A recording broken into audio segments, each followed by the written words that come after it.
আমি আজকে আপনাদের সামনে যে বিষয়ে কথা বলার ইচ্ছা পোষণ করছি সে বিষয়টা হলো ইখলাস। আমরা হয়তো অনেকেই শুনেছি যে খালেস নিয়ত। এখন এই খালেস নিয়তটা কি? এই খালেস নিয়ত কাকে বলে? খালেস আসছে ইখলাস থেকে। ইখলাস শব্দের শাব্দিক অর্থ হলো একনিষ্ঠতা বা একক চিন্তা। আর নিয়ত শব্দের বাংলা অর্থ হলো উদ্দেশ্য। তাহলে এই দুইটা শব্দের একসাথে করলে কি হয়? যে একক উদ্দেশ্য, একনিষ্ঠতার উদ্দেশ্য। ঠিক আছে কিনা? এখন এটার পারিভাষিক অর্থ হলো আল্লাহ তাআলার ইবাদতের ক্ষেত্রে, আল্লাহ তাআলার হুকুম মানার ক্ষেত্রে একমাত্র আল্লাহ তাআলাকেই মালিক জেনে, আল্লাহ তাআলাকেই রব জেনে, একমাত্র রবের উদ্দেশ্যে আমাদের জীবনের সমস্ত কার্যগুলি করার নাম হলো খালেস নিয়ত। ওই কার্যগুলি আদায় করার জন্য যে নিয়তটা করেছি শুধু একমাত্র আল্লাহ তাআলার জন্য, সেই নিয়তটাকে বলা হয় খালেস নিয়ত। এখন সমাজের মধ্যে আমরা কয়েক ধরনের নিয়ত দেখতে পাই। মুহাদ্দিসিনে কেরাম বা মুফাসসিরিনে কেরাম, বিশিষ্ট ইসলামী চিন্তাবিদরা এই নিয়তকে, খালেস নিয়তকে প্রথমত তিনটা ভাগ করছে। যে সমাজের মানুষের বর্তমান পরিস্থিতিতে মানুষের এক নম্বর কি নিয়ত থাকে। আলেম ওলামা বলতেছেন যে এই জামানায় মানুষের মধ্যে যে নিয়তটা বিরাজমান, আমরা যখন সালাত আদায় করি, যখন সিয়াম পালন করি, হজ্জে কাবা জিয়ারতের উদ্দেশ্যে যাই, আমাদের মধ্যে অনেকের মধ্যে একটা নিয়ত বিরাজমান থাকে। সেটা হলো যে হয়তো আমি এই সালাত আদায়ের কারণে মানুষ আমাকে নামাজি বলবে, আমি যদি হজ্জে কাবা জিয়ারত করি তাহলে মানুষ আমাকে হাজী সাহেব বলবে, আমি যদি সিয়াম পালন করি তাহলে আমাকে রোজাদার বলবে। এই উদ্দেশ্য নিয়ে আমরা অনেকে ইবাদত করে থাকি। মুফাসসিরিনে কেরামরা এই উদ্দেশ্য নিয়ে যারা আমল করে, আল্লাহ সুবহানাহু ওয়া তাআলা কুরআনুল কারীমের মধ্যে আয়াত নাযিল করে দিলেন।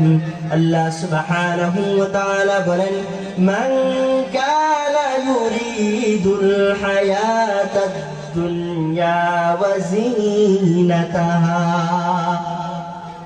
যদি কোনো মানুষ এই ইচ্ছা করে সালাত আদায় করে, সিয়াম পালন করে, হজ্জে কাবা জিয়ারত করে, যদি তার এই নিয়ত থাকে, যদি তার এই উদ্দেশ্য থাকে, আমার এই সালাতের দ্বারা মানুষ আমাকে ভালো বলবে, আমার এই সিয়ামের দ্বারা মানুষ আমাকে রোজাদার বলবে, যদি এই উদ্দেশ্য থাকে, আমার এই হজ্জে কাবা জিয়ারতের দ্বারা মানুষ আমাকে হাজী সাহেব বলবে, যদি এই নিয়ত থাকে, আল্লাহ সুবহানাহু ওয়া তাআলা বলেন যারা এই নিয়ত নিয়ে সারা জিন্দেগি পার করে দিতেছে, ইলাইহিম আমালুহুম ফিহা ওয়া হুম ফিহা লা ইউবখাসুন, নিশ্চয়ই যারা এই নিয়তকে, এই চিন্তাকে তাদের অন্তরের মধ্যে লালন করে,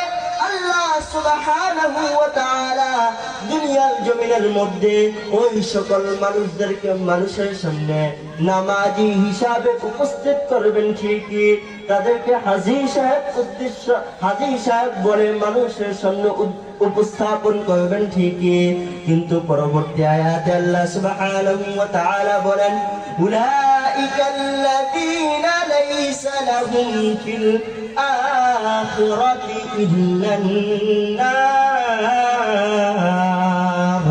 ওয়া হাবিতা মা সানাউ ফিহা وباطن ما كانوا يعملون যারা এই উদ্দেশ্য নিয়ে সিয়াম সালাত আল্লাহ তাআলার হুকুমগুলো পালন করে আল্লাহ সুবহানাহু ওয়া তাআলা বলেন তারা মানুষের সামনে তো সম্মানিত হবে ঠিকই কিন্তু ওই তাদের মৃত্যু হওয়ার পরে তাদের কবরটা হয়ে যাবে জাহান্নামের গর্ত এবং ওই কঠিন কিয়ামতের ময়দানে তাদের জন্য যে সিদ্ধান্ত নেওয়া হবে সেই সিদ্ধান্ত হলো না জাহান্নামের ওই উত্তপ্ত আগুন। সকলে বলেন নাউজুবিল্লাহ।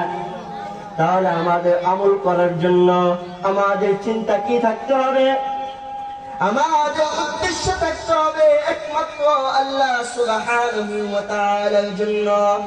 এই জন্য কবি বলেন বেসুদ হে নাপাক হে সাজাদা হে মুনাক্কাস, বেসুদ হে নাপাক হে সাজাদা হে মুনাক্কাস, लाते ही या लाल खुदा दिल बे मुसव्वास, लाते ही या लाल खुदा दिल बे मुसव्वास। এই জন্য কবি বলতেছেন যারা নাকি এইরকম চিন্তা করে, যারা নাকি এইরকম অসৎ উদ্দেশ্য নিয়ে সালাত আদায় করে, সালাত আদায় করতে করতে যদি তাদের কপালটা কালো হয়ে যায় এ তাদের জন্য একমাত্র আল্লাহ সুবহানাহু ওয়া তাআলা লানত ছাড়া তাদের জন্য আর কোনো কিছু অবশিষ্ট থাকবে না। নাউজুবিল্লাহ। এই জন্য আমাদেরকে ইবাদত করতে হবে একমাত্র আল্লাহ সুবহানাহু ওয়া তাআলার জন্য, ঠিক কিনা? মুহতারাম হাজিরিন, মেরে দোস্ত বুজুর্গ ভাইও, এখনো মাহফিলের মধ্যে মানুষের আগমন দেখা যাচ্ছে না। অল্প কিছুক্ষণের মধ্যে আমাদের প্রধান মেহমান, প্রধান বক্তা খুব গুরুত্বপূর্ণ নসিহত পেশ করবেন। আমি এলাকার সমস্ত মুসলমান ভাইদেরকে বলবো, সকলকেই বলবো মাহফিলের ময়দানে এসে সুশৃঙ্খল ভাবে আলোচনা দিনের কথাগুলো শোনার জন্য। যে কথা বলতেছিলাম যে যারা নাকি অসৎ উদ্দেশ্যে সিয়াম পালন করে, সালাত আদায় করে, সমস্ত কার্য পরিচালনা করে, তাদের এই কার্য, তাদের এই সিয়াম, তাদের এই সালাত ওই কঠিন হাসর ময়দানে কোনো কাজে আসবে না। তাদের এই সালাত, তাদের এই সিয়াম শেষ পর্যন্ত জাহান্নাম পর্যন্ত পৌঁছে দেবে। সকলে বলেন নাউজুবিল্লাহ। এই জন্য কবি বলেন अल्लाह के लिए साफ करो शीशे दिल को, अल्लाह के लिए साफ करो शीशे दिल को,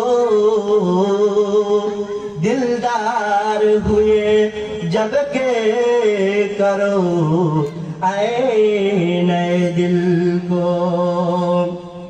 কবি বলতেছেন যারা নাকি চিন্তা করে আমরা যদি সিয়াম পালন না করি, আমরা যদি সালাত আদায় না করি, তাহলে মানুষ আমাদেরকে নামাজি বলবে না, মানুষ আমাদেরকে সম্মান করবে না। আমাদের এই সালাতের সিয়ামের আয়নাটা মানুষের সামনে তুলে ধরলাম। যারা এই চিন্তা করতেছে कवि बोले जीनत हो जीनत के लिए आईना है खूब जरूरी, जीनत के लिए आईना है खूब जरूरी, फरमान है अल्लाह के वहाँ वरना बिजारी। মানুষকে দেখানোর জন্য আপনার এই সিয়াম, আপনার এই আয়না খুবই গুরুত্বপূর্ণ, কিন্তু এই কাজের দ্বারা আল্লাহ তাআলা তো সন্তুষ্ট না, এই কাজের দ্বারা তো আল্লাহ তাআলা খুশি না। অবশ্যই এই কাজের দ্বারা ফরমান হে আল কথিত আছে, বলা আছে এই কাজের দ্বারা মানুষকে দেখানো আমল দ্বারা আল্লাহ তাআলা অসন্তুষ্ট ছাড়া কিছুই মিলবে না। আল্লাহ সুবহানাহু ওয়া তাআলা আপনাকে আমাকে বানাইলেন একমাত্র আল্লাহ সুবহানাহু ওয়া তাআলার ইবাদত করার জন্য। وما خلقت الجن والإنس إلا ليعبدون। আল্লাহ সুবহানাহু ওয়া তাআলা আপনাকে আমাকে বানাইলো একমাত্র আল্লাহ সুবহানাহু ওয়া তাআলার ইবাদতের জন্য। কিন্তু আমরা যদি অন্য মানুষকে দেখানোর জন্য, সম্মান পাওয়ার জন্য আমল করি, আপনার দুনিয়াও শেষ, আখিরাতও শেষ। তারপর আলেমে দ্বীন যারা রয়েছেন তারা বলেন, 2 নম্বর মানুষের যে চিন্তা আমল করার, সেটা হলো ক্ষমতার লোভ। কিসের লোভ? ক্ষমতার লোভ। আমি যদি হজ করি, কাবা জিয়ারত করে আসি, আমি যদি মেম্বারের জন্য দাঁড়াই, মেম্বার পদের জন্য দাঁড়াই, আমি মানুষকে বলবো, হে ভাইয়ারা, আমি হজ্জে কাবা জিয়ারত করে এসেছি, আমি এসে আপনাদের সেবা করতে চাই, কিন্তু আমার মনের মধ্যে উদ্দেশ্য হলো যে আমি যদি একবার মেম্বার হইতে পারি, তাহলে এই সমাজের প্রত্যেকটা মানুষকে কিভাবে বিল্ডিং ঘর থেকে মাটির ঘরে পৌঁছানো যায়, সেই চেষ্টাটাই আমি করবো। সকলে বলেন নাউজুবিল্লাহ। আছে না? আছে না? অনেক নেতাদের এরকম উদ্দেশ্য আসেনি? এই জন্য মুহাদ্দিসিনে কেরাম, মুফাসসিরিনে কেরাম বলেন যে আরেকজন মানুষ তারা আল্লাহ তাআলার ইবাদত করেন ক্ষমতার লোভে, মানুষকে দেখানোর লোভে, সম্মান পাওয়ার জন্য। একই কথা, তারা যদি আল্লাহ সুবহানাহু ওয়া তাআলার সন্তুষ্টির জন্য যদি আমল না করে, তাহলে তাদের এই আমলের কোনো দাম নাই, তাদের দুনিয়াও শেষ। কেননা আপনারা অতীতে দেখেছেন কিছু কিছু মানুষ আমাদের প্রতিনিধিত্ব করেছেন, কিন্তু আজকে তাদের এমন বেহাল দশা, তারা এখন সমাজের মধ্যে চক্ষু দেখাইতে পারে না। ঠিক কিনা? এই জন্য দেখানো ইবাদত বাদ দিয়ে আল্লাহ তাআলার ইবাদত করতে হবে। 3 নম্বর আরেকটা বিষয় হলো, আমি এই বিষয়ের উপর সংক্ষিপ্ত কথা বলে আমি আমার আলোচনার ইতি টানবো। এই জন্যই আমি সমাজবাসীকে আবারও বিনীত আহ্বান করব, আপনারা এখনো সকলে মাহফিলের প্যান্ডেলে এসে বসেন নাই, আমি সকলকে বিনীত আহ্বান করব, আপনারা সকলে মাহফিলের প্যান্ডেলে চলে আসেন।